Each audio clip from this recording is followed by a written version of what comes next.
আত্মাক অস্ত্ৰৰ দ্বাৰা কাটিব নোৱাৰি, জুইৰ দ্বাৰা জ্বলাব নোৱাৰি, পানীৰ দ্বাৰা তিয়াব নোৱাৰি আৰু বতাহৰ দ্বাৰা শুকুৱাব নোৱাৰি। সুখ দুখ, উচ্চ নীচ, ভয় আদি জীৱনৰেই এটা অবিচ্ছেদ্য অংগ। কিন্তু এই সকলোবোৰৰ ওপৰতো এটা গুৰুত্বপূৰ্ণ প্ৰশ্ন আছে যে মৃত্যুৰ পিছত আমাৰ কি হয়? আমাৰ এই আত্মাটো ক'ত যায়? এই সংসাৰৰ ওপৰতো কিবা আছে নেকি? বন্ধুসকল, আজিৰ এই ভিডিঅ'টোত মই আপোনালোকৰ বাবে পুনৰ জন্ম, আত্মা আদি বিশেষ বস্তুবিলাকৰ লগত জড়িত কিছুমান তথ্য লৈ আহিছোঁ। পুৰাণৰ মতে আমাৰ এই আত্মাটো মৃত্যুৰ পিছত বেলেগ শৰীৰ এটা ধাৰণ কৰি লয়। মনোযোগ দিব লগা এইটোৱে যে দ্বিতীয় শৰীৰটো কেৱল মানুহৰ যে এইটো কোনো গেৰাণ্টি নাই। জীৱ-জন্তু, চৰাই-চিৰিকটি আদি শৰীৰো ভাল কৰিব পাৰি।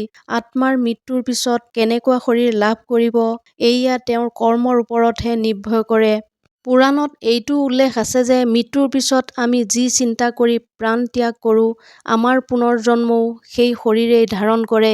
ইয়াৰ কাৰণ হ'ল মৃত্যু বহুত ভয়ংকৰ, সেয়েহে মৃত্যুৰ সময়ছোৱাত মানুহে সেই কথাবোৰ বা সেই বস্তুবিলাকৰ বিষয়ে বেছি চিন্তা কৰে, যাৰ প্ৰতি তেওঁলোকৰ মনত অত্যন্ত মায়া থাকে। এই মোহ-মায়াৰ বাবেই পুনৰ্জন্ম সেই শৰীৰটোলৈকে লাভ কৰিব লগা হয়। ইয়াক এটা উদাহৰণৰ জৰিয়তে বুজাব পাৰি। শ্ৰীমদ্ভাগৱতত উল্লেখ আছে যে শকুন্তলাৰ পুত্ৰ ভৰত মহাৰাজ, যাৰ নামৰ পৰাই আমাৰ দেশখনৰ নামো ভাৰত হৈছিল, তেওঁ জীৱনৰ এটা সময়ত বৈৰাগ্য লৈ সন্ন্যাস গ্ৰহণ কৰিছিল আৰু তপস্যা কৰিবলৈ অৰণ্যত গুচি গৈছিল। এদিন মহাৰাজ ভৰতে নদীৰ কাষত জপ কৰি আছিল। তেতিয়াই এজনী গৰ্ভৱতী হৰিণাই পানী খাবলৈ তাত গৈছিল। সেই সময়তে হৰিণটোৱে এটা সিংহৰ গৰ্জন শুনি ভয়ত নদীত জঁপিয়াই দিলে আৰু এই সময়খিনিতে তাই এটা পোৱালি জন্ম দিলে আৰু নদীৰ আনটো পাৰত গৈ প্ৰাণ ত্যাগ দিলে। জন্ম পাই মাক হেৰুওৱা সেই পোৱালিটোৰ প্ৰতি ভৰত মহাৰাজৰ দয়া উপজিল আৰু নিজৰ কুটীৰত লৈ আনিলে।